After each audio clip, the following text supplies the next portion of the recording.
பெண்களை இழிவாக பேசிய விடியா திமுக அமைச்சர் பொன்முடியை கண்டித்து சென்னை சைதாப்பேட்டையில் அதிமுக மகளிர் அணி சார்பாக கண்டன ஆர்ப்பாட்டம் நடைபெற்றது.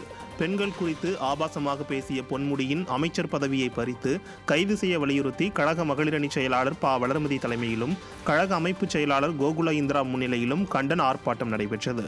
சைதாப்பேட்டையில் உள்ள பனகல் மாளிகையில் நடைபெற்ற ஆர்ப்பாட்டத்தில் முன்னாள் அமைச்சர்கள் V M. Rajalakshmi, doctor Saroja, S. Valarmathi, Chennai தெற்கு மேற்கு மாவட்ட கழக செயலாளர் விருகை ரவி உள்ளிட்ட கழக நிர்வாகிகள் மற்றும் மகளிர் அணி நிர்வாகிகள், தொண்டர்கள் என பலர் கலந்து கொண்டனர். மக்கள்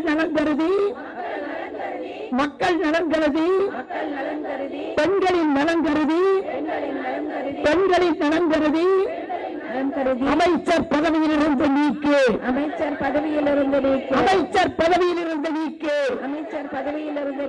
ஸ்டாலின்